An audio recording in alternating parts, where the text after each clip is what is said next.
Hello ji, welcome back everybody to my YouTube channel from Pakistan. यहाँ पर तो काफ़ी ठंड हो चुकी है। आप जहाँ से ये वीडियो देख रहे हैं, आप मुझे बता सकते हैं कि वहाँ पे मौसम कैसा है? तो आप देख सकते हैं, ये कैप शैप आ गई है सर्दी वाली। तो मैंने कहा ज़रा इजी होकर देखते हैं, क्योंकि आज की वीडियो जो है वो इजी होकर देखने वाली है। आपको थंबनेल से मालूम तो पड़ चुका होगा कि आज की वीडियो हमारी है इंडिया इन पिक्सल चैनल से। और ये भी रिपीट करने की आई थिंक ज़रूरत नहीं है कि हम कितना इन वीडियोस को एंजॉय करते हैं, क्योंकि इनमें हमें इंफॉर्मेशन बहुत ज़्यादा मिलती है। लेकिन इंफॉर्मेशन को इस तरह वेल रिसर्च वे में पेश किया जाता है, इतना एंटरटेनिंग वे में पेश किया जाता है कि इतनी लंबी वीडियो होने के बावजूद बंदा बोर नहीं होता। तो आज की वीडियो भी हमारी एक वेद के बारे में है। इससे पहले भी हमने ऋग्वेद के बारे में वीडियो बनाई थी। ये है अथर्ववेद के बारे में। आई होप मैं इसको अच्छा प्रोनाउंस कर रहा हूँ, अथर्ववेद। तो इसका टॉपिक भी ये है कि अथर्ववेदा जो है, ये इस्लाम और हिंदुइज्म के स्प्लिट से पहले पहले क्या जानता था। तो ये सारा कुछ तो हमें वीडियो से ही मालूम होगा। और अगेन मैं कहता चलूँ कि इन वीडियोस को जो रिप्रेजेंट करने का जो एंगल होता है वो इतना ज़बरदस्त होता है, ऐसा यूनिक होता है कि बस बंदा कहता है ये चलती जा रही है, एक नाव में बैठे हैं जो बस लहरों पे आहिस्ता आहिस्ता चलती जा रहे हैं, और हम आसपास मंजर को देखते हुए, चीज़ों को देखते हुए एंजॉय कर रहे हैं बस। तो आ जाइए इन लहरों पर दोबारा से अपनी कश्ती को डालते हैं, सुनते हैं, एंजॉय करते हैं इस वीडियो को। और अगर आप इस चैनल पर न्यू आए हैं, आपको ऐसा कंटेंट पसंद आता है, तो आप लाजमी चैनल को सब्सक्राइब कर दीजिएगा। लाजमी, ठीक है? इसमें गुंजाइश कोई नहीं है आपके पास। तो अगर आपको वीडियो भी ये अच्छी लगी तो आपने इसको लाइक ज़रूर कर देना है। आ जाइए मिलकर देखते हैं ये वीडियो, फिर इसके बारे में थोड़ी बहुत बात भी करेंगे। दोस्तों, हमारे पिछले वीडियो में हमने जाना ऋग्वेद के बारे में, चारों वेदों में से सबसे प्राचीनतम और सबसे प्रसिद्ध वेद। इंद्र जी की वॉरियर एनर्जी से ओत प्रोत इस वेद ने भारतीय संस्कृति का नींव रखा था। आज हम बात करेंगे एक और वेद के विषय में, एक ऐसा वेद जिसे ऋग्वेद की तरह सूर्य के प्रकाश में नहीं बल्कि रात के परछाइयों में छिपाया गया था। एक ऐसा वेद जिसे कई सेंचुरीज तक एक रियल वेद का मान्यता नहीं मिला था, और एक ऐसा अच्छा। वेद जो आपको वैदिक काल के रणभूमि में नहीं बल्कि एक रहस्यमय जंगल के गहराई में ले चलता है। दोस्तों, मैं आपका स्वागत करता हूँ टू द मिस्टीरियस अथर्ववेद। जब कभी वेदों अच्छा। की बात होती है ना, तो लोग चार वेदों के लिस्ट में अथर्ववेद को चौथे स्थान पे रखते हैं। तो शायद अच्छा। आपको ऐसा लग सकता है कि अथर्ववेद सबसे नया वेद होगा, बट ऐसा नहीं है। सच्चाई ये है कि हजारों सालों तक सिर्फ त्रयी हुआ करते थे। त्रयी यानी कि तीन वेद, ऋग्वेद, यजुर्वेद, सामवेद। अथर्ववेद को इस ठीक है। पवित्र ट्रिनिटी का पार्ट नहीं माना जाता था, और जब फाइनली अथर्ववेद को मान्यता मिला तो काफी हेजिटेशन के साथ मिला। मगर अच्छा। ऐसा क्यों? ऐसा इसीलिए था कि अथर्ववेद में जो नॉलेज है ना, वो थोड़े डिफरेंट टाइप का है। ऋग्वेद डेडिकेटेड था टू ग्रैंड कॉन्सेप्ट्स, राज्य के वृद्धि के लिए, राजा महाराजाओं के ब्लेसिंग्स के लिए, सोमा यज्ञों के लिए। अथर्ववेद ऐसे ग्रैंड चीजों के लिए नहीं था। It was about people like you and me, common people and there हाँ। कॉमन प्रॉब्लम्स, जैसे कि बीमारी से बचना, सांप के विष का इलाज, दुश्मनों को डिफीट कर देना, किसी को अपने प्यार में पड़वा देना, बच्चों की सुरक्षा, घर में शांति। All of the interesting things है। That a Vedic person would have concerned themselves with. शायद अपने इस प्रैक्टिकल नेचर के कारण अथर्ववेद को बाकी तीन वेदों की तुलना में इतना ज्यादा रिस्पेक्ट नहीं मिलता था। बट अथर्ववेद में केवल ऐसे स्पेल्स ही नहीं है, बल्कि कुछ गहरे फिलोसफीज भी हैं। Some of the most profound Upanishads like the Mundaka Upanishad, Mandukya Upanishad, Prashna Upanishad, ये सब अथर्ववेद से जुड़े हैं। एंड सबसे इंटरेस्टिंग बात, अथर्ववेद के जरिए हमें हमारे पुराने इतिहास के बारे में बहुत कुछ जानने को मिलता है। कौन थे अच्छा। ये अथर्वन ऋषि, उनका ईरान के साथ क्या कनेक्शन था, और क्यों अथर्ववेद में हमें इंद्र के गूंज के बजाय वरुण जी का काम प्रेजेंस मिलता है। चलिए चलते हैं अथर्ववेद के इस मिस्टीरियस जंगल सफारी पे, जानते हैं कि what is Atharvaveda all about. Let's begin. यथा वृक्षं लिबुजा समन्तं परिषस्वजे परिष्वजस्व मां यथा मां कामिन्यसो यथा मन्नापगा असहा यथा सुपर्णः प्रपतन् पक्षौ निहन्ति भूम्याम् एवानिहन्मिते मनो यथा मा कामिन्यसो मैं नीचे पढ़ रहा हूँ यथा मन्नापका ट्रांसलेशन। असहा। जो पंक्तियां आपने अभी सुना, that was a love chant used to make someone fall in love with you. ये मंत्र आता है अथर्ववेद के छठे कांड से, वन ऑफ द 20 कांड्स जिनमें अथर्ववेद को डिवाइड किया जाता है। आज ना अथर्ववेद के 2 वर्जन्स हमारे पास मौजूद है, एक शौनका वर्जन और एक पैपलादा वर्जन। एक टाइम पे ऐसे टोटल 9 वर्जन्स हुआ करते थे, each one of them corresponding to a particular शाखा। Shaunaka is the standard one जो कंटिन्यूअसली चलता आ रहा है और आज हम इस वीडियो में इसी को रेफरेंस यूज करेंगे। The other version is called Paippalada version, जो 1873 में for the first time Kashmir में मिला था। अनफॉर्चुनेटली वो एक करप्टेड स्टेट में था।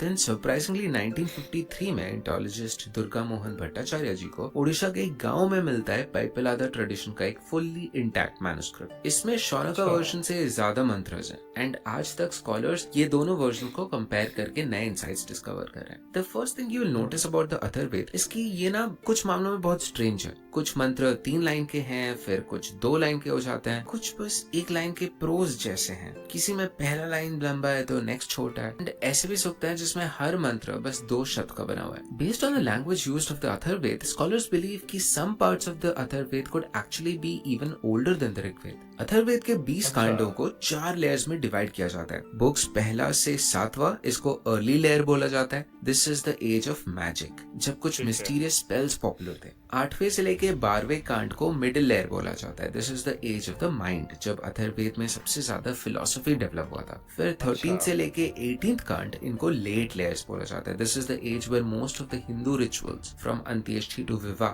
दे गॉट फॉर्मुलेटेड। एंड द आखिरी 2 books 19 and 20 they are the appendix layers, जिसमें ऋग्वेद के verses were kind of adopted into Age of Atharvaveda. integration. It's like a cover to make Atharvaveda more acceptable to the thought leaders of that time. जब हम ऐसे terms use करते हैं early, middle और late, ऐसा लग सकता है कि this is purely a chronological ordering, but exactly ये सही नहीं है। मैंने अथर्ववेद के 20 कांडों के सूक्तों को vertically stack किया, जिसमें हर सूक्त में जितने मंत्र होंगे उतना वो डार्कर और उतना टॉल होगा। हम देखते हैं कि almost all the books in the early layer are arranged in an ascending order of मंत्र काउंट। यहाँ पे mantras are relatively short and quite simple. Middle और लेट लेयर्स को अगर देखोगे तो notice how they are significantly darker, मतलब इनमें काफी ज्यादा मंत्र हैं पर एवरी सूक्त। It is very different from the early layer. And finally आता है द अपेंडिक्स, जिसमें बहुत सारा इन्फॉर्मेशन ठूस ठूस के भरा गया था। अभी हम लेयर दर लेयर जाएंगे और देखेंगे कि एग्जैक्टली हर लेयर में क्या चल रहा है। Part 1, early layer. जब लोग अथर्ववेद के स्पूकी नेचर के बारे में बात करते हैं ना, it is mostly this layer that they are talking about. This is the layer of magic, जो अथर्ववेद को बाकी वेदों के कंपेयर काफी यूनिक बनाती है। जैसे कि बीमारियों को दूर करने के लिए भेषक ज्ञानी मंत्र, लंबी उम्र के लिए आयुष्यानी मंत्र और सुख समृद्धि के लिए पौष्टिक मंत्र, and of course the infamous आभिचारिक मंत्र, यानी घोर काला जादू, जिससे आप किसी का बहुत ज्यादा हानि भी कर सकते हो। Fortunately, there are also protective spells, जिससे आप दूसरे लोगों के आभिचारिक मंत्रों से बच सकते हो। And इनके beyond we also find mantras for daily regular use. For example, जुए में कैसे जीत सकते हो, सफर में आप सुरक्षित कैसे रह सकते हो, तावीज के मदद से खुद को प्रोटेक्ट कैसे कर सकते हो, ऐसे सारे इच्छाओं के लिए भी काफी सारे प्रार्थनाएं दी गई हैं। लोग ऐसा बिलीव करते हैं कि अथर्ववेद के जो मंत्र है ना, इनमें कुछ इनहेरेंट मैजिकल क्वालिटी है। मतलब जो वो मीन करते हैं वो तो अलग है, but simply as sounds, as vibrations, उनमें एक मैजिकल पावर है। It's kind of like an ancient form of manifestation, जिससे आप मंत्रों के द्वारा रियलिटी को लिटरली बेंड कर सकते हो। I guess you might be feeling how this is kind of connected to tantra, and your intuition would be right. Atharvaveda के इसी लेयर से आगे जाकर हमें आयुर्वेद, तंत्र और शैविक आगमस जैसे बहुत सारे जेम्स मिलता है। Therefore, अथर्ववेद एक आईना है वैदिक काल के रोजमर्रा सोसाइटी के चिंताओं का, प्रायोरिटीज का। एक ऐसा सोसाइटी जहाँ पे ना डॉक्टर्स थे ना police. So this is that time of the society जब लैंग्वेज डेवलप हो रहा था to describe order and chaos. Atharvaveda को हिस्टोरिकली कई सारे नामों से रेफर किया गया है, फ्रॉम अमृत वेदा टू आत्म वेदा, अंगिरो वेदा, ब्रह्म वेदा, अथर्व अंगिरस वेदा, भार्गव अंगिरस वेदा, क्षत्रिय वेदा, छंदो वेदा, ये सब। हर नाम के पीछे एक स्टोरी है, but let's just focus on two of these, Atharva Angirasa और भार्गव अंगिरसा। ये सारे शब्द रिफर करते हैं 3 ऋषि फैमिलीज को, Atharvans who come from rishi Atharvan, Angirasas who come from the rishi Angira and Bhargavas who come from the rishi Bhrigu. ये 3 rishi families seem to be even there before the Rigveda was composed, because Rigveda में ही इनको एंसेस्टर्स की तरह रेफर किया गया है। एक इंटरेस्टिंग चीज ये है कि इन तीनों नामों का कनेक्शन हमें फायर से मिलता है। अंगिरस शब्द को अग्नि या अंगार से लिंक किया जाता है। अथर्वन शब्द शायद अतर से आ सकता है, which is an Iranian word for fire, and Bhrigu comes from the root word brik, meaning a spark. So realistically, it seems that these names are used to refer to fire priests, जो वेदों के creation के पहले रहते होंगे। Thus evidence to show कि इन तीनों नामों में अथर्वन सबसे पुराने होंगे। ऋग्वेद के सबसे पुराने मंडल यानी कि छठे मंडल में कहा गया है कि ऋषि पुराने जमाने में अथर्वंस की तरह अग्नि का मंथन करते थे। इवन मुंडका उपनिषद जो कि लिंक्ड है अथर्ववेद के साथ, वो स्टार्ट ही होता है एक स्टोरी के साथ। ब्रह्मा जी सबके क्रिएटर और दुनिया के सस्टेनर, वो इमर्ज करते हैं एज द फर्स्ट गॉड। वो Brahma Vidya which is the basis of all sciences अपने बेटे अथर्वन को पास करते हैं। ब्रह्मा देवानां प्रथमः संबभूव, विश्वस्य कर्ता भुवनस्य गोप्ता, स ब्रह्म विद्यां सर्वविद्या प्रतिष्ठाम् अथर्वाय ज्येष्ठपुत्राय प्राह। फिर अथर्वन जी ये विद्या अंगिरस ऋषि को पास करते हैं।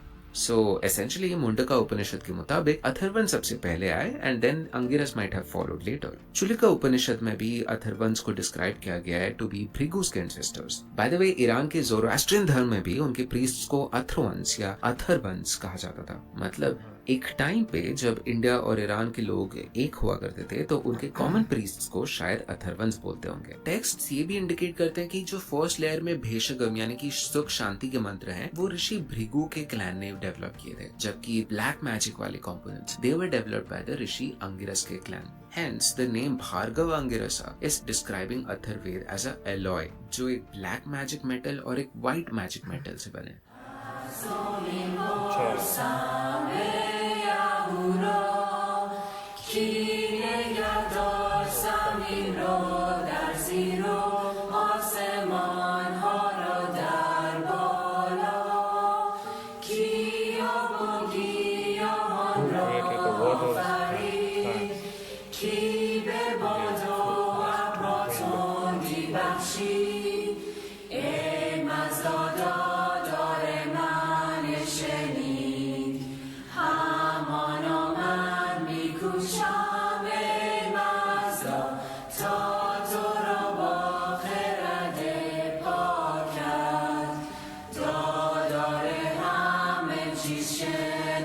ईरानी लैंग्वेज है, पर्शियन।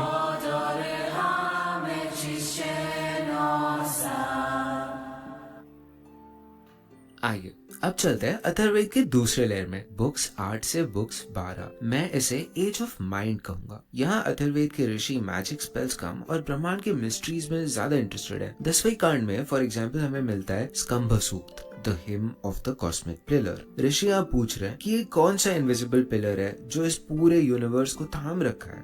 अर्थ किस पे रेस्ट करती है और ये स्काई का सपोर्ट क्या है। कस्मिन्नङ्गे तिष्ठति भूमिरस्य, कस्मिन्नङ्गे तिष्ठत्यन्तरिक्षम्, कस्मिन्नङ्गे तिष्ठत्याहीताद्यौः, कस्मिन्नङ्गे तिष्ठत्युत्तरं दिवः। Doesn't all that kind of remind you of the Nasadiya Sukta? किमावरीवः कुह कस्य शर्मन्नम्बः किमादिर्गहनं गभीरम्। Which also asks कि क्या था दुनिया की क्रिएशन से पहले। को अद्वैता कौन जानता है। जहाँ ऋग्वेद दुनिया के व्हाट से फैसिनेटेड था, Atharvaveda seems to be more interested in the how of things। फिर 9वें कांड में हमें मिलता है काम सूक्त, the hymn of desire। यहाँ कहा जा रहा है कि डिजायर केम फर्स्ट। सुन रहे हो ना, कामना सबसे पहले आई। Before the gods, before the ancestors and before even humans, desire ने ही यूनिवर्स को बनाया है। That might almost seem like blasphemous to people today, जहाँ पे desires ना रखना is the most virtuous value. And then 12वें सूक्त में ये हमें मिलता है the Bhumi Sukta. And historian Meenakshi Jain even कहती हैं that the Bhumi Sukta could very well be the first anthem of humanity. Atharvaveda में एक सुक्ता है, उसको बोलते हैं पृथ्वी सुक्ता, और इतिहासकारों का कहना है, मेरा कहना नहीं है, उसको कहते हैं first national song of the world.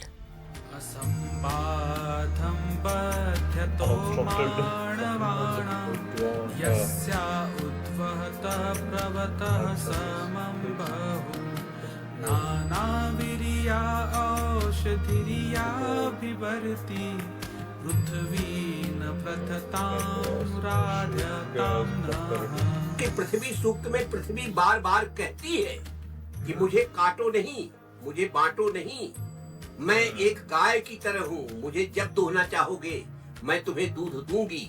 वो बार बार कहती है कि मेरे ऊपर रहने वाले जितने लोग हैं वे सब जो है उनकी वाणी अलग है, उनकी वेशभूषा अलग है, उनके खान पान अलग है, लेकिन मैं सबको समान रूप से धारण करती हूँ.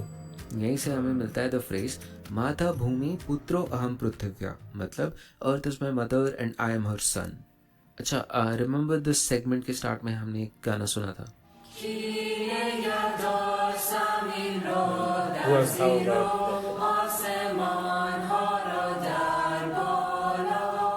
उसमें भी पूछा जा रहा था कि यार ये दुनिया बना कैसा है, ये खड़ा कैसे है. गेस व्हाट, वो दरअसल एक मंत्र था फ्रॉम द ज़ोरोएस्ट्रियंस का होली बुक अवेस्ता. जी हाँ, Avesta. Well technically the Farsi translation of Avesta, जो कि एक्चुअली वैदिक संस्कृत से काफी मिलती जुलती है. बट ये दोनों टेक्स्ट हजारों सालों और हजारों किलोमीटर्स दूर लेके गए थे, तो इनमें इतने सारे सवाल कॉमन क्यों हैं? Was this just a coincidence? Coincidence? I think not. पिछले वीडियो में हमने जाना कैसे Rigveda primarily is a Angirasa clan का डॉक्यूमेंट. टॉप 10 ऋषि क्लैंस में कण्व ऋषि, गौतम ऋषि, भारद्वाज ऋषि, गृत्समादा ऋषि और वामदेव, ये सब अंगिरसा सब क्लैंस हैं, which makes the contribution of the overall Angirasa clan to be about 50% of the Rigved. So they are very much the main characters. Angirasas worship करते थे देवों को, जिनके चीफ थे Indra. And as you know, Indra will को represent करते हैं, Dzire को रिप्रेजेंट करते हैं, एक्शन को रिप्रेजेंट करते हैं. इंद्र किसी के रूल्स फॉलो नहीं करते, वो खुद के रूल्स बनाते हैं. अगर इंद्र जी को गांधी जी बोलते ना, oh Indra, there is enough for everyone's need, not for everyone's greed, तो इंद्र जी उनको बोलते हैं, ओह हाउ क्यूट, जाओ असुरों को ये बात बोलो गांधी जी, मेरे ग्रीड के कारण ही तुम्हारे नीड्स फुलफिल हो पा रहे हैं. Desire is good, power is good. This is kind of like what Nietzsche and Plato discuss about justice in the Greek culture. Plato के मुताबिक justice होता है अच्छाई करना और एक नेचुरल ऑर्डर का हिस्सा बनना. जब हर इंसान समाज में अपना रिस्पॉन्सिबिलिटी अच्छी तरीके से निभाता है, तो वो ओवरऑल समाज में जस्टिस एस्टैब्लिश करता है. नीचे हाउएवर जस्टिस को कोई डिवाइन इंपॉर्टेंस नहीं देते. He thinks that this is just a social construct जो कमजोर लोग ताकतवर लोगों को कंट्रोल करने के लिए बनाते हैं. जो सही में पावरफुल होता है, उसे जो चाहिए होता है वो खुद कर लेता है बिना किसी से परमिशन मांगे. देखो, वेद पूरी तरीके से सेल्फ अवेयर है कि इंद्र में यार बहुत खामियां है. उन्हें पता है कि इंद्र जेलस है, वायलेंट है, लस्टफुल है, वो पूरे टाइम सोम पे मग्न होता है. एंड येट अंगिरस इंद्र के गुणगान करते नहीं सकते. क्यों? Because despite all his flaws, Indra gets the job done. He helps you win wars. He helps you become powerful. Atharvaveda 7.5.8 कहता है कि मेरे दाएं हाथ में मेरे विनिंग्स हैं और मेरे बाएं हाथ में मेरा जीत है. इंद्र, मुझे गाय, घोड़े, संपत्ति और सोना दो. So Indra is kind of like a lucky charm here who helps in gambling. देखो, अंगिरस लोग अगर हॉगवर्ट्स में होते ना, तो शायद they would be part of the Gryffindor house. They were the adventurous ones. वो रूल्स तोड़ने से हिचकिचाते नहीं थे. And they are kind of like the Greeks in some ways, जिनके साथ वो ये इंडो यूरोपियन पागलपंती शेयर करते हैं. इनफैक्ट ग्रीस और इंडिया में बहुत सारे रिलीजियस पैरेलल्स हैं. ग्रीस में भी there was this whole thing of the younger gods replacing the older gods, the Olympians replacing the Titans. India के context में also we had the Devtas replacing the Asuras, the new replacing the old. Second, Greek gods have a lot of flaws. Zeus, Ares, Apollo. हम देखते हैं कि ये लोग powerful हैं, passionate हैं, लस्टफुल हैं. कोई चीट करता है, कोई अल्कोहल पीता है. ये लोग लाइफ के रंगरलियों को सेलिब्रेट करते हैं. And it seems like they aren't just tolerated for their flaws, but but more so they are loved because of their flaws, possibly because it made them relatable. Also India and Greek दोनों cultures बहुत visual cultures हैं. इनमें देवताओं को एक concrete form दिया जाता है icons के रूप में. ग्रीक स्टैचूज के बारे में तो आपको पता ही है, एंड इंडियन आर्किटेक्चर. और मैं जितना इनके बारे में पढ़ता हूँ ना, मुझे ऐसा लगता है कि ये दुनिया को ब्लैक एंड व्हाइट में नहीं देखते. इनके लिए पूरा दुनिया एक स्पेक्ट्रम है, and every creature is like a Pokemon. उसका एक टाइप होता है, एक वेट होता है, एक हाइट होता है. हर चीज का एक पर्सनैलिटी होता है, एक पर्सोनिफिकेशन होता है. So they seem to be more open to this kind of diversity. Angiras family के पेट्रन डेटी थे बृहस्पति, represented by Jupiter. ये देवों के चीफ प्रीस्ट थे जो इंद्र को स्ट्रेटेजिक काउंसलिंग देते थे in their wars against the Asuras. और कौन मुझे बता पाएगा कि असुरों का पेट्रन डेटी कौन है? Shukracharya, that's right. और शुक्राचार्य के पिताजी कौन थे? Oh my God, Rishi Bhrigu. Pattern समझ में आ रहा है? अंगिरस ऋषि वैदिक सभ्यता के एक लेयर थे, the layer which was closer to the Indo-European culture. But एक और लीनिएज भी था जिसने वैदिक कल्चर को शेप किया. अंगिरसस के ग्रिफिंडोरियन एडवेंचरिज्म के कंट्रास्ट में इस कल्चर में रेवन क्लॉनियन स्थिरता थी. ये पुराने गॉड्स को पूजते थे एक फॉर्मलेस स्टेट में. विल के बजाय ऑर्डर को प्रेफर करते थे, पावर के बजाय प्योरिटी को, और पॉलिथिज्म के बजाय मोनोथिज्म को. ये ट्रेडिशन था भृगुओं का. अथर्ववेद को कंपोज करने वाले टॉप 2 ऋषि हैं अथर्वंस और भृगुस. ये नोटिस करो कि ऋग्वेद के लिस्ट में सबसे लो रैंक कर रहे थे. जहाँ ऋग्वेद में अंगिरस ऋषियों का वाइब डोमिनेट करता है, वहीं अथर्ववेद में भृगु एनर्जी डोमिनेट करता है. वैसे तो अंगिरस और भृगु में काफी ज्यादा कल्चरल डिफरेंसेस थे which we should talk about, but the fundamental difference जिससे बाकी सारे डिफरेंसेस उत्पन्न होते हैं seem to be about their thoughts about the afterlife. मरणोपरांत क्या होता है? वैदिक काल में आफ्टर लाइफ के बाद आत्मा 2 हाईवेज ले सकती थी. एक होता था देवयान, मतलब the path of the god, और दूसरा था Pitriyana, the path of the ancestors. Devayana directly जाता था ब्रह्मलोक, जिसके बाद उसे मोक्ष मिल जाता था. This was the recommended path जो अंगिरस स्ट्राइव करते थे अचीव करने के लिए. इस पाथ को उत्तरायण भी कहा जाता है. पितृयान में आत्मा बस चंद्रलोक तक जाती है, जिससे यू टर्न मार के वो वापस रिस्पॉन्ड करती है अर्थ पे. एक मार्ग देवों का है और दूसरा पितरों का. एंड इट सीम्स लाइक कि Angiras and Bhrigus had their own favourites. Bhrigu जो पितृपथगामी थे वो एंसेस्टर वर्शिप करते थे. महाभारत में देवों को असुरों का छोटा भाई बोला गया है, which symbolically implies that Asuras were the older gods. Bhrigu ऋषि देवताओं और असुरों दोनों को यज्ञों में आह्वान देते थे, लेकिन उनके लिए सबसे खास असुर थे वरुण देव. आप मान सकते हो कि वो भार्गवों को उतने ही प्यारे थे जितने इंद्र अंगिरस के थे, या शायद उससे भी ज्यादा. फॉर एग्जाम्पल ऋग्वेद के 4थे मंडल में कहा गया है, मैं हूँ राजा वरुण, मुझे ही दी गई थी आसुरिक शक्तियाँ, मेरा कहा देव भी मानेंगे, मैं सारे मनुष्यों का राजा. आत्रेय ब्राह्मण के मुताबिक स्वयं भृगु जी को टाइटल मिला था ऑफ वरुणी, यानी कि द सन ऑफ वरुणा. जहाँ इंद्र जी विल के देवता हैं, वहीं वरुण जी कॉस्मिक ऑर्डर यानी कि ऋतु के देवता हैं. भृगुओं के पॉइंट ऑफ व्यू से ऋतु ना सेल्फ रेगुलेटेड है, ये खुद के लॉज से चलता है, किसी के इच्छाओं से नहीं. सो आप किसी भगवान को बहला फुसला कर अपने कर्मों का फल बदल नहीं सकते. ऋतु के जरिए automatically order and harmony maintain रहता है. ऋतु को फॉलो करना यानी धर्म को फॉलो करना, यही लाइफ को प्रोटेक्ट करती है. So Varuna is the Plato to Indra's नीचा. वरुण को आज पुराने फेरबदल के बाद एक बोरिंग ओशन गॉड माना जाता है, like the Greek Poseidon. But Rigveda में Varuna seems to be the ultimate sky god, जो दियाओस के बाद और इंद्र से पहले आर्यों द्वारा वर्शिप किए जाते थे. ऋग्वेद में वरुण जी को बहुत सारा प्रेज मिला है. फॉर एग्जाम्पल एक मंत्र में कहा गया है, वरुण जी को आकाश में उड़ते परिंदों की ट्रेजेक्ट्री मालूम होती है, समंदर में जहाज किस पथ पे जा रहा है वो भी मालूम होता है, हवा का रुख किस ओर मुड़ेगा ये भी पता होता है. वरुण को पता होता है कि क्या है और क्या होगा. इनफैक्ट हमारे पूर्व प्रेसिडेंट एपीजे अब्दुल कलाम जी ने अपने बुक विंग्स ऑफ फायर को स्टार्ट करते वक्त अथर्ववेद का ही एक मंत्र यूज किया था. उतेयं भूमिर वरुणस्य राज्ञं उतासौध्योर बृहति दुरेयन्ता उतो समुद्रो वरुणस्य कुक्षि उतास्मिन् अल्प उदके निलीन. यानी कि ये पृथ्वी वरुण का है, ये लिमिटलेस आकाश भी उनका है, ये जल भी सब उनमें समाया हुआ है. एंड येट वो इस पानी के बूंद में भी छुपे हुए हैं. इससे जस्ट पिछला मंत्र ये मुझे बहुत पसंद है. इट सेज, चाहे तुम शांत खड़े हो, चल रहे हो, कहीं छुपे हो, जब भी दो लोग सोचते हैं कि वो प्राइवेटली बात कर रहे हैं, तब वरुण उनके बीच मौजूद रहता है एज अ थर्ड विटनेस, जिसे सब कुछ पता रहता है, जो सब कुछ देख रहा होता है। Indra does not seem to care much about paap, punya and all that, but Varuna ji के केस में ऐसा नहीं है। ऋग्वेद में while writing some of the funeral suktas, Rishi seem to be scared of Varun. For example, Rigveda 7:86-4 में कहा गया है, हे वरुण देव, मुझसे ऐसी क्या भूल हो गई जो आपने मेरे दोस्त को ले लिया जो आपके गुण गाता था? बताइए मुझे प्रभु, मेरे पाप हर लीजिए।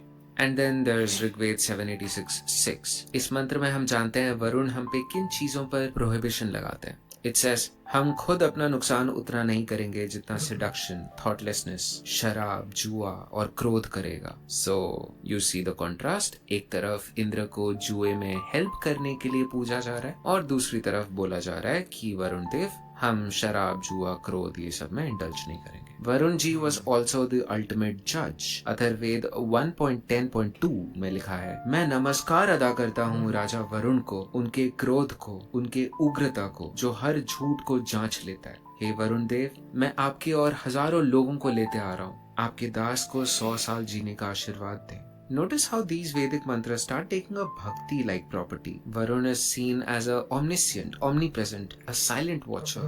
जहाँ इंद्र एक्ट करते हैं वहीं वरुण ऑब्जर्व करता है। जहाँ इंद्र कॉन्कर करता है वहीं वरुण जज करता है। जहाँ इंद्र वॉरियर्स के गॉड है वहीं वरुण प्रीस्ट्स और किंग्स के गॉड है। वरुण को ना वेदों में पानी के अंदर एक फ्लेम जलता हुआ ये इमेजरी से बहुत बार कनेक्ट किया जाता है। At some places he is also called as the Apam Napat, which means the bhanja or bhatija of the waters, either of them. So this fire inside the water, it gives a strange kind of vibe. It's like an internal subdued kind of fire. This could also be because Bhrigus seem to be coast-loving people. Gujarat में एक town है called Bharuch. पुराने समय में इसे भृगु कच्छ भी बोला जाता था, which literally means भृगु जी का मार्शलैंड। ये टाउन ना नर्मदा नदी के ओपनिंग पर स्थित है, जहाँ से ट्रेड बहुत आसानी से हो सकता होगा। पुराणों में माता लक्ष्मी को ऋषि भृगु की सुपुत्री कहा गया है, evidenced by her alternative name Bhargavi और भृगु's daughter. This suggests कि शायद भृगुओं का कनेक्शन वेल्थ और ट्रेड से भी हो सकता है। थिंक उस टाइम का मर्चेंट नेवी। हाँ, तो ये लोकेशन एक्सपोज करता था भृगुओं को to other cultures including Assyria, Akkadia, Babylon, Iran, Arabia. इन कल्चर्स में इंडो यूरोपियन नहीं, सेमेटिक कल्चर फॉलो होता था, which is also a language family to which Hebrew, Aramaic, Arabic, these all belong to. By the way, I also find it fascinating कि Assyria की राजधानी थी अशुर, जहाँ लोग पूजा करते थे असुर को, who was one of the many gods of the pagan Arabic nations. इस कल्चरल एक्सचेंज का इम्पैक्ट आपको आज भी इंडिया में देखने को मिलेगा through practices like ululation. You know that sound which women make, जिसे हुलहुली या उरुली भी बोला जाता है. That's a distinctly Sumerian practice. Middle east से लेकर इंडिया के कोस्टल रीजन्स तक ये ट्रेडिशन आज भी जिंदा है. अंग्रेज फैमिलीज ने इवेंचुअली गैंगेटिक हार्टलैंड को अपना गढ़ बनाया. They settled in regions like Hastinapur and Kurukshetra and even expanded inwards. भृगुज लेकिन बॉर्डर एरियाज पे रहते थे लाइक गुजरात. पुराणों के अनुसार भृगु जी के 2 सुपुत्र थे. एक थे शुक्र यानी वीनस, जिन पे शुक्रवार यानी फ्राइडे नेम्ड है. He was also the guru of the asuras and he was मालिक of the संजीवनी विद्या. और दूसरे थे च्यवन जी. Yes, the same guy who invented chyawanprash. He was the dada pardada of rishis Jamadagni and Parshuram ji. So Bhrigus were a pretty big deal. And notice कैसे भृगुओं को healing से strongly associate किया जा रहा है with all these herb references. यही आगे जाकर आयुर्वेद और यूनानी मेडिसिन सिस्टम्स में ट्रांसफॉर्म होती है. तो अगर तुम कल्चर्स को ऑब्जर्व करोगे ना, you will see that humans create their gods in their own light. देखो, जब इंसान देवताओं के लिए एक फॉर्म सोचते हैं, they often project their own ideals onto their gods. जो ट्रेड्स वो खुद में वैल्यू करते हैं, वही ट्रेड्स वो अपने देवों में भी खोजते हैं. भृगुओं को ना विजडम या ज्ञान से बहुत लगाव था. वरुण जी को बहुत सारे इंस्टेंसेस में वाइज या विजडम रखने वाला गॉड कहा गया है. फॉर एग्जाम्पल ऋग्वेद 7:87-4 यहाँ वरुण जी को विद्वान कहा गया है. और कुछ कॉन्टेक्स्ट में he is linked to the word Vedas, which also means wisdom. Now guys, it's time for the big reveal. The moment that this entire video was building up towards. Author Jatindra Chatterjee अपनी book Atharvan ज़ैरथुस्ट्रा में लिखते हैं कि यही शब्द Vedas eventually would have led to a term like Medhas, also meaning intelligence. So Asura, Medhas, which eventually becomes Ahura Mazda, Zoroastrianism का सबसे supreme formless god. So Ahura Mazda और कोई नहीं बल्कि हमारे वरुण देव ही हैं. Okay, if that seems too indirect and convoluted, consider that Zoroastrian text Khorda Avesta में in the list जिसमें अहुरा मज़दा के 101 नामों का वर्णन है. Check out what's the 44th name. Varun. Avakshiao Aberjao Asito Rako Varun Afarefao Befarefao. Oh my god. That means Iran के supreme God और कोई नहीं बल्कि इंडिया के वरुण देव ही हैं. लास्ट वीडियो में हमने देखा था कि कैसे हिंदुइज्म में बहुत सारे गॉड्स असिमिलेट किए थे. It seems like a similar assimilation happened here. आर्यों के वरुण देव, who was morphed on the Indo-European Uranus, assimilates into the Semitic god Asura, creating the first of its kind monotheistic god, Ahura Mazda, the base of what would later become the god of the entire Abrahamic world. But we are getting too ahead of ourselves. Part 3. Late stage. The late stage of the Atharvaved is talking about a time जब Indo-Iranian culture का divorce finalise हो चुका था. अब एक common culture दो separate directions जा चुके थे. एज ऑफ माइंड में सोच विचार करनोपरांत जिन आइडियल्स पर एक सोसाइटी टिकी, उन्हीं के बेसिस पर वो अपने सोसाइटीज को मोल्ड करने लगी. फॉर एग्जाम्पल, बुक्स 13 से 18 के बीच there are 3 books which set the foundation of the Hindu culture. Book 14 is completely dedicated to विवाह related rituals. आज शादियों में जो भी मंत्र मेजरली पढ़े जाते हैं, the backbone of all those mantras comes from this part of the Atharvaved. Book 18 में जीवन का एक और पहलू अंत्येष्टि यानी funeral rituals described है. So these 2 books solidified 2 very important aspects of any human's life. But very interestingly, book 15 is called the Vratya Kand. This entire Kand is dedicated to this Vratya character. Represents a person who is having matted hair, who goes into a trance while dancing, and वो society के almost बाहर रहता है, seeming like a non-Vedic yogi.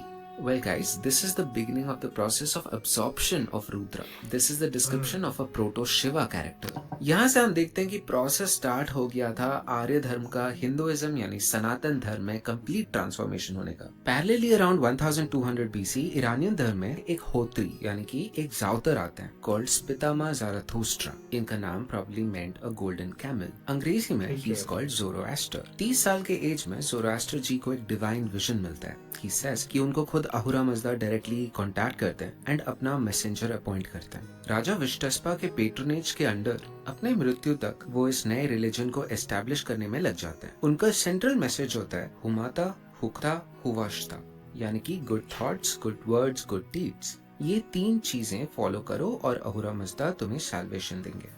लेकिन ज़ारथुस्ट्रा का असली radical reform होता है मोनोथीज्म प्रीच करने का. ज़ोरास्टर से पहले ईरान और अरेबिया में काफी सारे गॉड्स वर्शिप होते थे.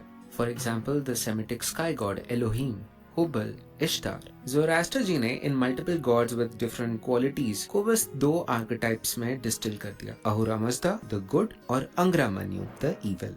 यशना 32 में ज़ारथुस्ट्रा कहते हैं तुम सारे देव बुरे विचार को जन्म देते हो. झूठ और अहंकार से तुम करप्ट हो चुके हो. जो लोग सबसे ज्यादा खराब काम करते हैं वही तुम्हारे प्रिय बन जाते हैं. समझ रहे हो ना? तो Zarathustra here is directly addressing how Indra, Agni, Vayu ये सब प्रॉब्लमैटिक हैं because they incentivise bad behaviour. No wonder he was super pissed off on our Vedic rishis the Angirasas, possibly which is why Angra Mainyu might be connected with Angirasa. उन्होंने monotheism को common man तक पहुंचाया. Caste system, exclusive एक priest class रखना, ये सारे concepts को हटा दिया और रिलीजन को ज्यादा एक्सेसिबल बनाया. एनिमल सैक्रिफाइस कंप्लीटली बैन कर दिया गया था. इंडिया में ये यज्ञ का कॉन्सेप्ट फेड होते जा रहा था in favour of this new cool thing called meditation. But Persia में ज़ोरास्टर ने फायर वर्शिप को अपने रिलीजन का सेंट्रल पार्ट बनाया. तुम्हें ये बहाइयों के बारे में पता है?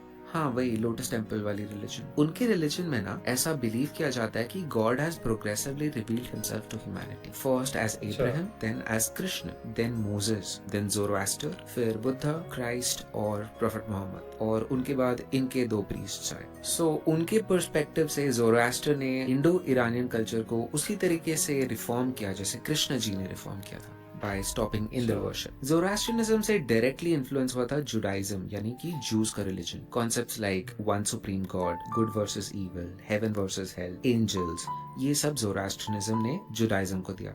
Judaism से फिर ये ideas Christianity में पहुंचे and finally Christianity से इस्लाम में. इस्लाम ने शायद मोनोथीज्म या तौहीद को अपना core fundamental बना दिया. I've come to believe that Islam is a very, very, very, very, very strictly monotheistic faith. इस्लाम के बहुत सारे concepts are based in Zoroastrianism and very interestingly दोनों रिलीजन्स में एक ब्रिज डिस्क्राइब्ड है जो कनेक्ट करता है मनुष्य लोक को स्वर्ग के साथ। दोनों रिलीजन्स ऐसा बिलीव करते हैं कि बिलीवर्स के लिए ये जो ब्रिज है वो चौड़ी हो जाती है और आसान हो जाती है क्रॉस करने के लिए, और नॉन बिलीवर्स के साथ जिन्होंने सिन किया है उनके लिए ये एक तलवार के धार जितनी पतली हो जाती है, making it impossible for you to cross and fall off into hell. Zoroastrians इस ब्रिज को चिनवत पेरेतु के नाम से जानते हैं, while in Islam this is the bridge of Sirat, referenced in one of the most important surahs in Islam, Suratul Fatiha.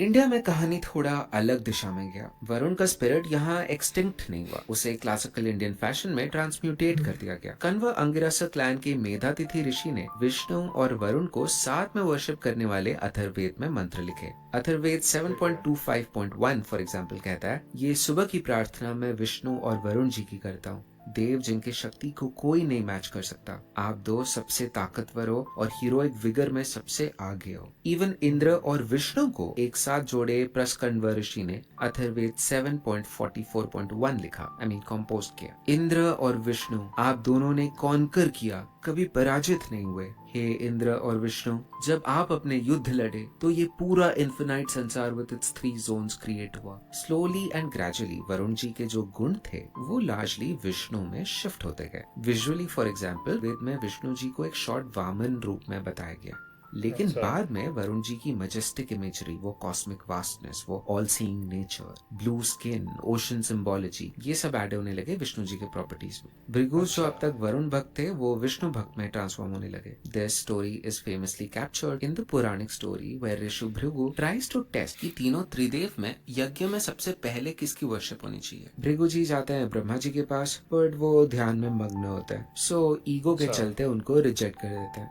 फिर वो शिव जी के पास जाते हैं, बट वो शायद क्रोधित होते हैं और बिजी होते हैं, सो ही रिजेक्ट्स हिम एज वेल। फिर जब वो विष्णु जी के पास जाते हैं तो वो शेषनाग पर रेस्ट कर रहे होते हैं। जब वो नहीं उठते तो वो क्रोधित होकर विष्णु जी के चेस्ट पर लात मार देते हैं। विष्णु जी गुस्सा नहीं करते, इंस्टेड ऋषि भृगु के पैर दबाते हुए कहते हैं कि हे ऋषि, आपके पैरों में दर्द तो नहीं हुआ। Bhrigu ji melts away and accepts him. This is because Vishnu में उनको वरुण की क्वालिटीज नजर आए, जैसे कि calmness, humility, good words, wisdom.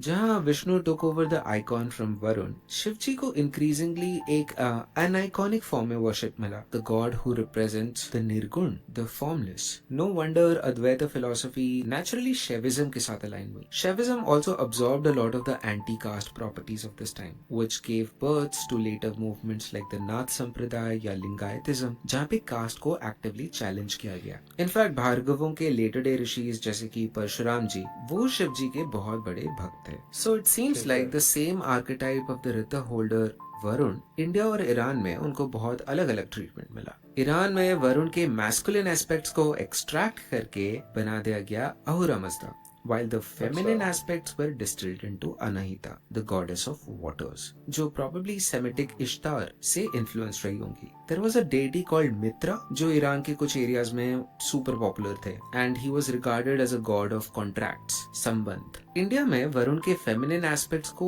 preserved करके रखा गया, and even he was paired with Mitra.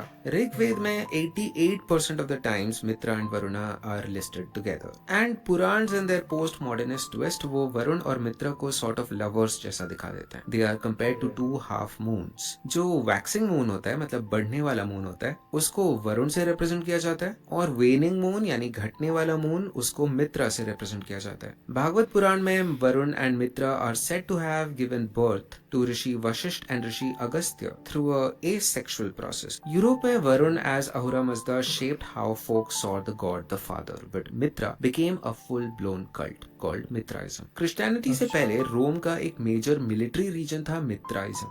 This was kind of like a secret brotherhood. Underground meeting places हुआ करते थे that looked like cave and they called them Mithraeum, और ये सब तरफ स्प्रिंग अप हो रहे थे जहाँ पे सोल्जर्स मिलते और सोशलाइज करते। इनफैक्ट ऐसा बिलीव किया जाता है कि मित्रा का birthday was on December 25th, a thing जो लेटर बन जाता है जीसस क्राइस्ट का बर्थडे। बाइबल के एक स्टोरी के मुताबिक जिस रात बेबी जीसस पैदा हुए थे उनको 3 मैसेंजर्स विजिट किए थे बेयरिंग गिफ्ट्स। उन्हें मैगी कहा जाता है। Magi was the term used in western Iran for Zoroastrian priests. ये टर्म आता है फ्रॉम द ओल्ड ईरानियन शब्द magupati which means something like the god of माया।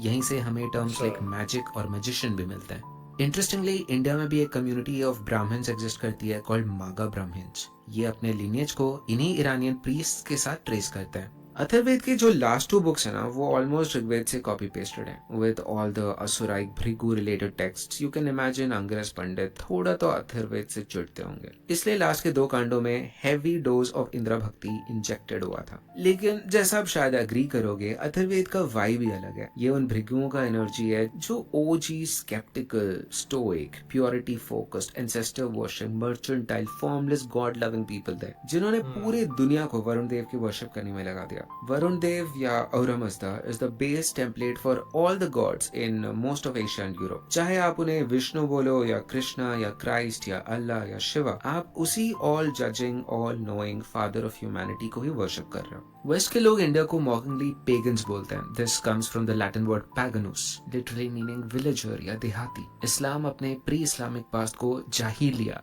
कहता है यानी कि age of ignorance. Back in these dark days Arabia और Europe में जब तुम्हें कोई कॉन्कर कर लेता था तो वो तुम्हारे टेम्पल में आके अपने गॉड्स का आइडल रख देता था। And worst of all society में बहुत सारी कुरीतियां भी थी like child sacrifice. Islamic text के अनुसार मक्का में ही इनफैक्ट काबा के जस्ट नजदीक हुब्बल नाम का एक मून गॉड वर्शिप किया जाता था। This was a bull shaped metal statue जो अंदर से हॉलो था। इसके हैंड्स रेस्ड थे एज इफ ये आपसे सैक्रिफाइस मांग रहा हो। इस आइडल में कई सारे खांचे होते थे जहाँ पे आपका सैक्रिफाइस ऑफर होता था। अगर आप बस आटा या चीनी लाए हो तो पहला खांचा, अगर एक किस्म का चिड़िया लाए हो तो दूसरा खांचा, शीप लाए हो तो तीसरा खांचा, बकरी गोस टू खांचा 4, बछड़ा टू खांचा 5, गाय या घोड़े आए हैं तो खांचे 6 में जाएंगे, और खांचा 7 अवेलेबल था अगर आप अपने फर्स्ट न्यू बॉर्न चाइल्ड को सैक्रिफाइस करना चाहते हो। इस रिचुअल को मोलोक भी कहते थे। So you can see how idols would have become a symbol of trauma for this culture.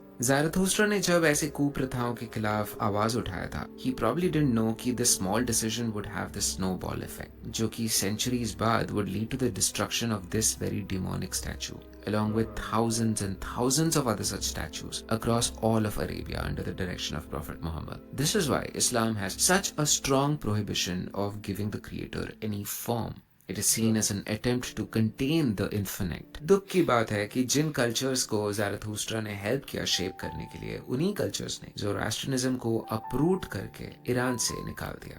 India में the Angiras spirit evolve to accept every कहानी। तुम उसे राम बोलो, मैं कृष्णा बोलूं, कोई दुर्गा बोले, कोई शिवा बोले, हम सब अपने अपने तरीके से उस एक तत्व को छूने की कोशिश कर रहे हैं। अद्वैत वेदांत तो एक और स्टेप आगे चला जाता है। Not only does it say that there is one God and that one God is the creator, but it adds that that one God is the creation itself. तुम, मैं, ये वीडियो, ये बातचीत, ये सब वही एक चेतना है। God isn't watching the universe. God is literally the universe watching itself. West का मोनोथीज्म एक डेजर्ट का मोनोथीज्म है जहाँ स्कैर्सिटी है, जहाँ सर्वाइवल के लिए ऑर्डर चाहिए ही चाहिए, जहाँ not being good enough means not surviving. Obviously there is no time for singing and dancing. India का monotheism on the other hand एक फर्टाइल लैंड का मोनोथीज्म है जहाँ वैरायटी नेचर का डिफॉल्ट सेटिंग है, जहाँ एक जमीन में आपको तुलसी भी मिलेगा और वीड भी मिलेगा, जहाँ तितलियां भी होंगी और चींटियां भी होंगी। सब कॉन्ट्रडिक्शंस एक साथ कोएग्जिस्ट करती हैं। जब मैं ये वीडियो स्टार्ट कर रहा था बनाना, आई हैड नो आइडिया कि अथर्ववेद मुझे इतना कुछ सिखा जाएगा। आई नाउ रियलाइज कि नो मैटर हम कितने दूर हैं, on some level we are all deeply connected. If you're still listening, I know काफी लंबा वीडियो था, so thanks for focusing for so long. Video अगर अच्छा लगा हो तो make sure you leave a comment and subscribe to us. And अगर बहुत ही ज़्यादा अच्छा लगा हो, then do consider sharing it with your friends on WhatsApp or Aratai or whichever platform you're on. I'll be back with a new video next time. Bye bye. Shubh Ratri. Thank you so much, Sharis, for this amazing video. हमें क्या, मैं अपनी बात करता हूँ कि मुझे मैं इसको पहले जैसे जो हमने वीडियोज़ देखी हैं, जो बहुत अमेज़िंग वीडियो थी, वही लेवल पे रख के कर रहा था। लेकिन इसमें जो लेवल ऑफ रिसर्च था, वो और आगे एक नेक्स्ट लेवल पे गया हुआ था कि किस तरह आपस में धागों को जोड़ा गया, लिंक्स जोड़े गए कि किस कल्चर का कोई एक वर्ड जो वहाँ पे यूज़ हो रहा था, उसको भी ढूँढ के ला के यहाँ पे जोड़ा गया। अमेज़िंग, मतलब बंदा इसके बारे में अभी मैं इसको दोहरा नहीं सकता कि एक-एक पॉइंट जो अभी मेरे ज़हन में आ रहा है ना, कि कहाँ-कहाँ से चीज़ों को जोड़ा गया, एक अच्छी रिसर्च करके, और उनको मतलब वो एक जो अच्छा स्टोरी टेलर होता है ना, वो बंदों की अटेंशन को टूटने नहीं देता है। और मैं मतलब कह सकता हूँ, मैं आशिर को बोल सकता हूँ कि आप इस चीज़ में you are very good at storytelling, कि आपका जो लिसनर है वो टूटता नहीं है, उसकी अटेंशन टूटती नहीं है, वो टेम्पो में ही रहता है। और अगेन, जैसा मर्जी टॉपिक हो, कई लोगों के लिए ये रूखा टॉपिक हो सकता है, लेकिन नहीं, ये रूखा टॉपिक नहीं था। बड़ा मतलब इंफॉर्मेटिव किस्म का, मेरे जैसा बंदा जिसको इस वीडियो का 95% नॉलेज था ही नहीं, इससे ज़्यादा नहीं होगा, लेकिन मुझे इसकी अंडरस्टैंडिंग हो रही थी कि एक्चुअली अथर्ववेद और हिंदुज़म में इसकी क्या अंडरस्टैंडिंग है, कैसे लोग इसको मानते हैं, क्या समझते हैं, या जिन लोगों को नहीं पता।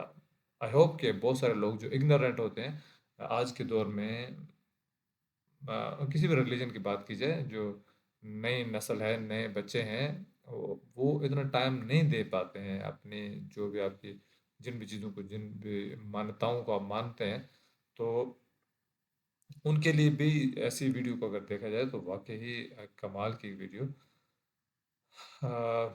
कितनी चीज़ें मुझे याद आ रही हैं इसमें कि मैं किन किन को डिस्कस करूं, लेकिन मुझे नहीं लगता कि मुझे डिस्कस करना चाहिए। ऑलरेडी ये वीडियो बहुत लंबी हो चुकी है, और ये नहीं है कि हमने इस वीडियो को लंबी थी तो हम बोर हुए, बल्कि हमने इसको लगातार एंजॉय किया है इस वीडियो को। तो अगर आपने भी इस वीडियो को एंजॉय किया है तो आप कमेंट में मुझे बता सकते हैं। हाँ, जहाँ पे वो इस्लाम वाला पार्ट था, थोड़ा सा पार्ट था, लेकिन उसमें बहुत सारी चीज़ें बिल्कुल सही कहेगी कि जो इस्लाम में चीज़ें मानी जाती हैं, वो बिल्कुल वैसी थी। हाँ, वहाँ पे जो लिंक जोड़ा गया कि जैसे वो ज़ोरास्ट्रियंस की तरफ से जो चीज़ आ रही थी, जो एक खुदा को मानने वाली, वो नीचे से आती-आती फिर क्रिश्चियनिटी में और नीचे तक आई। तो मतलब चीज़ वही है जो आप कह रहे हैं, लेकिन यहाँ मानना थोड़ा-सा मुख्तलिफ हो सकता है, जिसमें प्रॉफ़ेट मोहम्मद सल्लल्लाहु अलैहि वसल्लम जिन्हें आप बोलते हैं, उनको मतलब हम समझते हैं कि उनको जस्ट डायरेक्टली वही चीज़ें बोला जाता है कि बोला गया था, ये सारी चीज़ें सिखाई गई थी कि ये ऐसा हो सकता है। ठीक है? तो बस इस तरह थोड़ा-सा डिफरेंसेस हैं, लेकिन मैं बात कर रहा हूँ रिसर्च की, कि जो रिसर्च की थी ना, अब देखें इस्लाम एक ऐसी चीज़ है जिसे मेरे लिए हिंदुइज़्म बिल्कुल नहीं है, लेकिन अब रिसर्च करने वाला उसके लिए इस्लाम बिल्कुल डिफरेंट, टोटली डिफरेंट हो सकता है, लेकिन उसको ऑथेंटिक वे में लेके आना, ऐसी चीज़ें अमेजिंग होती हैं। तो मेरा ख्याल है मज़ीद मैं ज़्यादा बात नहीं करता। Job well done by Ashris again. Hats off to India in pixel channel, जिन्होंने इस लेवल की रिसर्च के साथ ये कंटेंट दिया है, और मुझे फ़ील हो रहा था कि कई लोगों के लिए ये एक इंस्टीट्यूट ही बन जाएगा जो हिंदुइज़्म को स्टडी करना चाहते हैं डीपली। तो may be India in pixel channel उनके लिए इंस्टीट्यूट बन रहा है आहिस्ता-आहिस्ता। तो hope for the best for everyone. और मेरे ख्याल से अब यहाँ पे हम वीडियो को रोकते हैं। अगेन मैं अपने आप को बड़ा कंट्रोल कर रहा हूँ कि अपने कमेंट्स को रिजर्व करूँ थोड़ा सा, क्योंकि ऑलरेडी बहुत ज़्यादा बम्बार्टमेंट हो चुकी है हमारे ऊपर इन्फॉर्मेशन के लिए। बस मैं आपको ये कहूँगा कि मिलता हूँ आपसे नेक्स्ट बेहतरीन सी वीडियो में। आप अपनी दुआओं में मुझे भी याद रखिएगा। खुश रहें, खुशियाँ बांटते रहें, आसानियाँ बांटते रहें।